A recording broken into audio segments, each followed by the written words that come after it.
Nhlekani lonene eka varhandzi na vaseketeri va MBITSI Studio and MBITSI TV.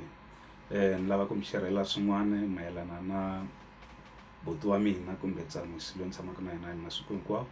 I munhu loyi a hanyaka na un'wana na un'wana, a hlekaka na un'wana na un'wana. Eka vutomi bya yena u hanyile kusuka evuhlangini ku fana na un'wana na un'wana na un'wana.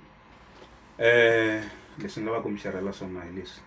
I munhu wa kahle swinene wo hanyeka loko vanhu va kha va hanyeka. I munhu wo tsakana na munhu un'wana na un'wana. I munhu wo ka a nga kheti.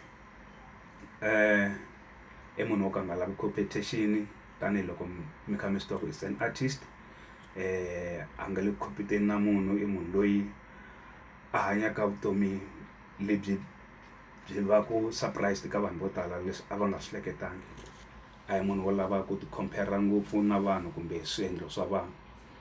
Ni lava ku mi byela ku i munhu loyi a endlaka swihoxo ende i munhu loyi a pfumelaka ku tsundzuxiwa.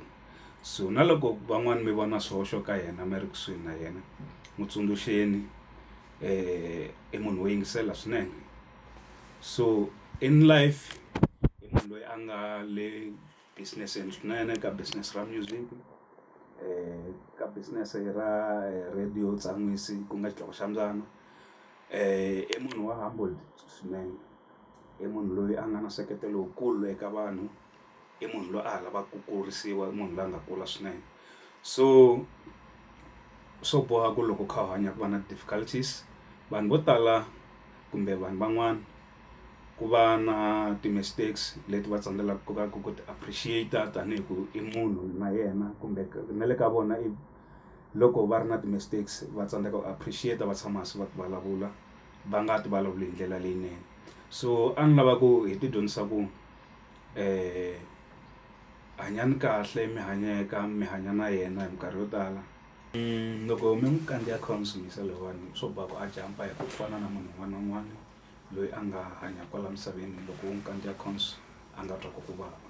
So ni vula leswiwani aka timhaka ta personal life ya yena, we don't have to interfere too much. Na mina ni tshamaka kusuhi na yena and interfere ka personal life ya yena. Swin'wana munhu u ti tsundzuxa hi yexe kumbe a ti tshinya. So ni lava ku vulela na n'wina van'wana ku hi nga ngheneleli ngopfu ka personal life ya munhu.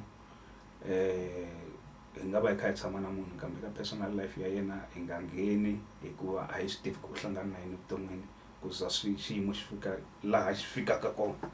So hi ndlela leyiwani ni lava ku hlamuseta ku hambi ku ri MBITSI laha tshamaka na yena masiku hinkwawo kumbe va kombana ku xavusiku na nhlekani, ku na lomu a nga fiki ka yena.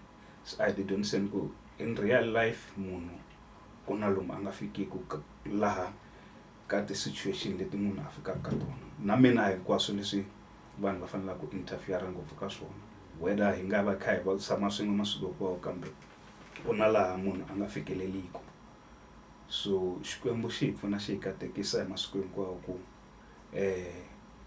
in life hi fanele hi ti dyondzisa ku swin'wana hi teka distance loko hi tshama hi hlangana na swona. Ni swi vurisiwa hi mhaka ya ku ku vele na switorinyana swo hlaya, mara mina ni nge le kusuhi na yena, I didn't interfere, a ni zangi ni interfere ka swona, mara ni kha ni swi twa ku vanhu va vulavula leswi na leswi na leswiya kambe a ni pfumelanga ku interfere ka swona. Na n'wina van'wana mi nge le ku vulavuleni kwalomu handle, you don't interfere. I munhu na yena u hanya kwala kaya leyi misava, u na ti-mistake and ti-mistake ti fanele ti lunghisiwa hi yena, ti lunghisiwa na hi lava va nge le kusuhi na yena na ndyangu wa yena. So a hi yeni ha ti hlayisa hi hlayiseka. Inkomu. MBITSI Studio blogspot.com